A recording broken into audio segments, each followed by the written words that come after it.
Maka dari situ kami menekankan bahwasanya hukuman mati itu perlu dilakukan. Entah itu sekali dua kali supaya kita melihat dampak positif dari hukuman mati itu bisa kita rasakan. Katanya berani ambil uang rakyat. Tapi kalau kita berbicara hukuman mati malah dibilangnya melanggar HAM. Hukuman mati itu keras. Sedangkan sistem pada Indonesia ini justru yang lembek atau lemah.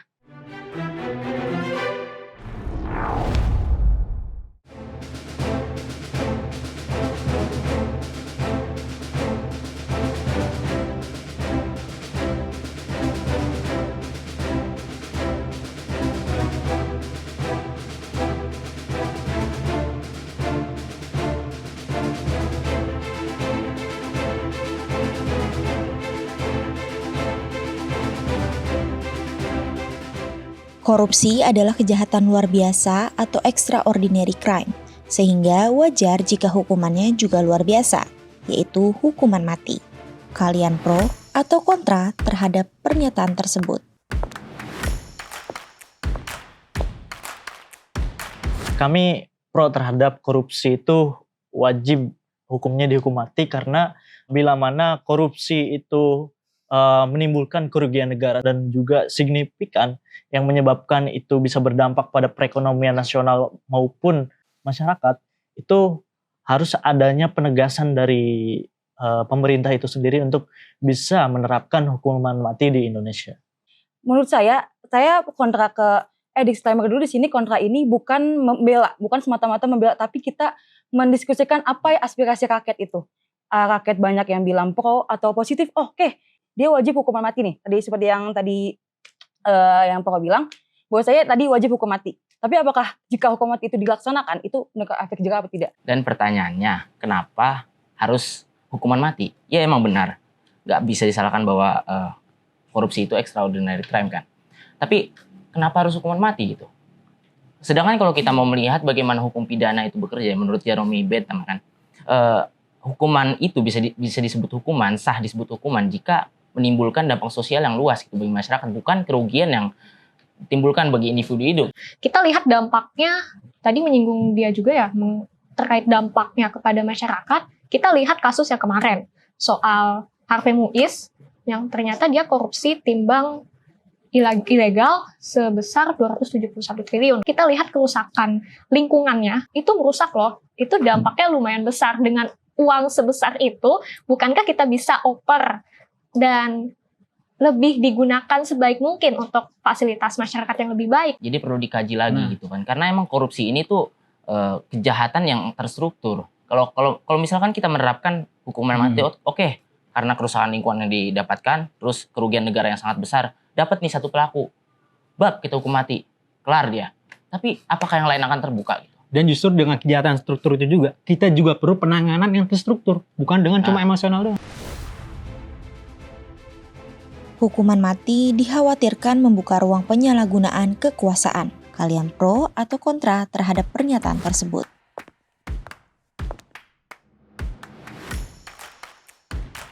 Sebenarnya emang hukuman mati itu sendiri juga sangat berpotensi besar terjadinya penyalahgunaan kekuasaan. Karena kan kalau kita tahu tuh semakin absolutnya suatu negara pasti dia tanpa mekanisme kontrol yang kuat gitu. Ya akan semakin otoriter gitu. Jadi negara tuh keluar dari wewenang negara hukum kalau menurut gua. Kalau misalnya bahas tentang penyalahgunaan kekuasaan ya, kita lihat dulu negara kita nih, sistem hukumnya udah bersih apa belum?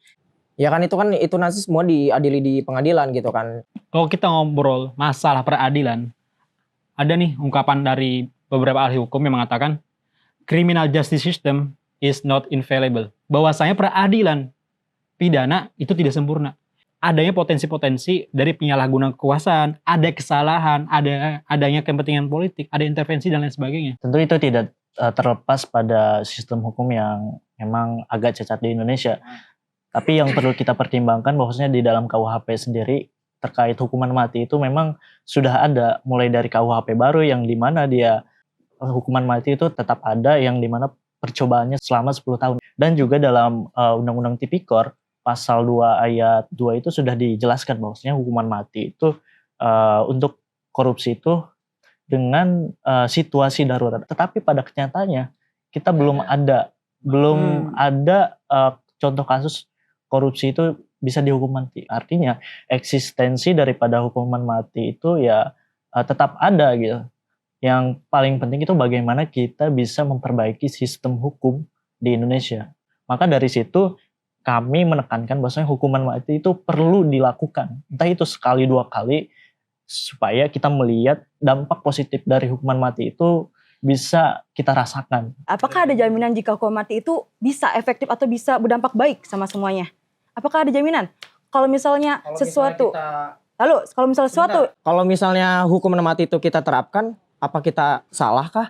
Gitu. Nah, iya, salah. Maka tadi kita bertanya juga, hukuman penjara itu apakah menimbulkan efek jerah kah? Kita bicarakan soal pemangku kebijakan yang membuat aturan tersebut gitu kan. Maka sebelum kita menerapkan hukuman mati, kita memperbaiki sistem di dalamnya, memperbaiki sumber dayanya, kemudian siapa yang membuat aturan. Sebenarnya kalau kalian ini kan sebagai sifat yang pro ya, dari tadi kalian membahas tentang efektivitas dari sistem hukum kita kan, baru kemudian terapkan hukuman mati. Ya sebenarnya kalian lebih membantah argumentasi kalian sendiri gitu, karena emang dari tadi kita menekankan untuk jangan diterapkan dulu hukuman mati kalau ada opsi lain maksudnya. Nah, opsi lainnya apa tadi? Perbaikan sistem hukum segala macam. Kan kalau memang dari sistem hukum kita masih berantakan, masih belum benar, apa nggak berpotensi salah tangkap? Jadi Dengan sistem yang masih berantakan itu apa nggak berpotensi salah tangkap? Ya tadi saya belum selesai bicara Kak. Lah, masalahnya ini nyawa, Bos. Kalau nyawa udah hilang, itu artinya udah negara setelah membunuh masyarakatnya tanpa kebenaran, tanpa keadilan. Ya tentu kita tidak terlepas pada memperbaiki sistem hukum. Sistem hukum itu memang harus diperbaiki. Yang harus kita tekankan, entah itu hukumannya penjara maupun hukuman mati, itu sistem hukumnya harus diperbaiki memang dari awal. Kami tidak menekankan bahwa gak apa-apa sistem hukumnya jelek, kita tetap terapkan hukuman mati. Tidak, kami tidak berstatement begitu, tapi kami juga ingin melihat dari sisi perbaikan penegakan hukumannya baru diterapkan hukuman mati. Gitu. Sedangkan kalau kita melihat pada kenyataannya, itu hukuman penjara itu banyak miss-nya gitu. Mulai dari suap menyuap dan lain-lain. Itu yang menjadi celah nantinya gitu. Bahwasanya hukuman penjara itu kurang efektif diterapkan. Hukuman penjara seumur hidup dan penyitaan aset dinilai lebih efektif dibanding hukuman mati. Kalian pro atau kontra terhadap pernyataan tersebut? Menurut saya itu lebih efektif sekali. Karena dengan adanya kita merampas aset dari koruptor itu, harta masyarakat yang diambil itu benar-benar menjadi opsi yang memang untung gitu dengan adanya pembalikan harta atau penyitaan aset tersebut. Iya, lebih efektif. Ya karena korupsi itu kan sendiri kejahatan ekonomi ya, dan tujuan dia itu melakukan korupsi itu karena uang gitu. Jadi lebih pantas kalau emang ya lebih seimbang kalau kita ambil tuh uangnya bukan nyawanya. Jika kita melihat bahwasanya hanya dirampas saja asetnya, orangnya tidak diadili, sama saja itu tidak memenuhi rasa keadilan kita gitu, sebagai masyarakat. Karena aset yang mereka korupsi itu belum tentu bisa kembali, karena sudah dibelanjakan ataupun dialihkan ke barang-barang lain, bahkan bisa dialihkan ke keluarga dan juga teman-temannya. Tentu itu yang perlu diperbaiki nantinya. Itu masuk lagi ke pencucian uang dan lain-lain. Nah, maka kita selanjutnya melihat nih bagaimana ketika perampasan aset ini direalisasikan gitu kan. Penanggung jawab perampasan aset ini siapa sih gitu kan? Apakah dia terafiliasi dengan si tersangka ini kan gitu kan? Maka kalau misalnya terafiliasi ya sama saja gitu kan. Artinya ya bisa penyalahgunaan kekuasaan juga, kewenangan juga gitu kan. Ngomongin masalah celah, emang hukuman mati nggak ada celah buat ada yang kesalahan kayak gitu? Kalau misalnya nggak ada celah, bisa dong kita laksanain. Koruptor itu nggak takut mati, dia takut uangnya nggak ada, dia takut miskin. Apa sih tujuan pertama orang korupsi? Agar mendapatkan tujuan dia agar mendapatkan uang, ekonomi. Gue jadi inget analogi gini, pejabat dengan korupsi sekian triliun, tapi dikasih hukuman berapa tahun penjara sekian. Tapi masyarakat yang cuma nyolong ayam dihukum yang lebih besar gitu ketimbang pejabat. Nah itu kan agak tajam ke bawah tumpul ke atas ya.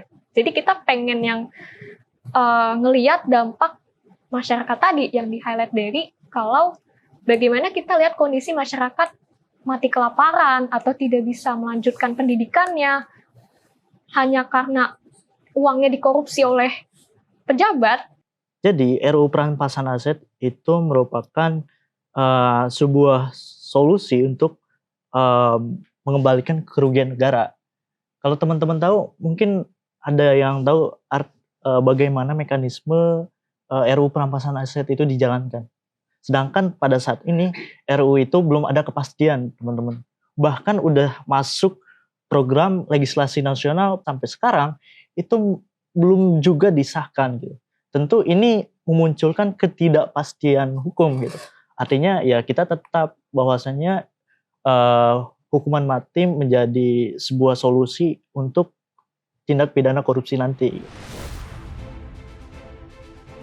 Hukuman mati berpotensi tidak terbukti efektif menurunkan angka korupsi. Kalian pro atau kontra terhadap pernyataan tersebut? Gue setuju kalau hukuman mati itu tidak kurang efektif, tidak menimbulkan efek jerah dan lain sebagainya. Contohnya nih dari apa ya, jurnal. Itu tahu dari mana kalau emang nggak efektif itu loh. Tapi kalau gini juga garuk kepala sendiri sih, kayak kenapa bisa jadi statement kita belum menerapkan hukuman mati tapi bisa menyangkal kalau hukuman mati itu bisa menurunkan angka korupsi. Sedangkan kita belum melaksanakan itu kan?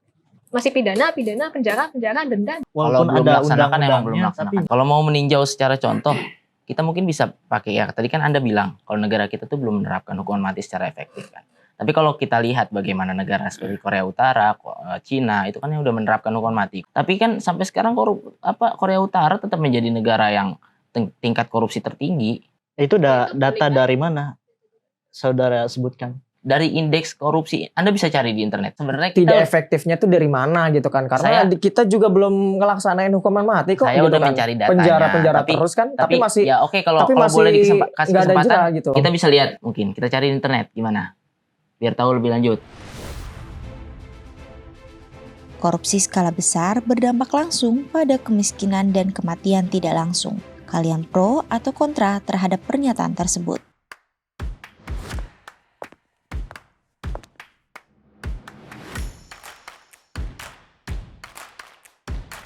Iya, jadi gini ya,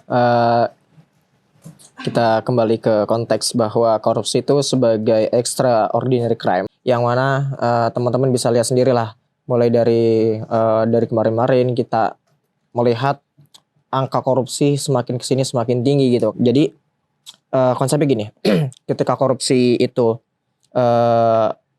besar banget gitu kan, artinya dalam tanda kutip mereka ini koruptor ini merampas uang rakyat gitu kan, artinya maling kan gitu kan. Kalau di lingkungan kita maling lah. Koruptor itu mengambil uang rakyat yang jumlahnya itu bukan main gitu kan. Artinya satu lawan jutaan masyarakat di Indonesia gitu kan. Maka di sini yang paling kita tekankan adalah bahwa kita ingin menghilangkan bahwa koruptor ini nih kita kasih efek jera gitu kan. Bagaimana kita cara memberikan efek jera dengan kita memberikan hukuman mati bagi koruptor gitu kan. Kenapa harus banget hukuman mati? Dari banyaknya opsi hukuman, mungkin kita bisa terapkan dia di penjara seumur hidup tanpa remisi dan keluarnya itu dan rampasnya di aset. Kemudian mungkin tadi ada yang sempat mention ya, kalau ya mungkin uangnya udah dibelanjain apa segala macam, udah hilang lah, udah raib lah uang negaranya.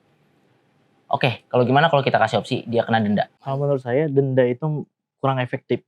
Karena memang orang yang didenda, apakah dia punya uang atau tidak.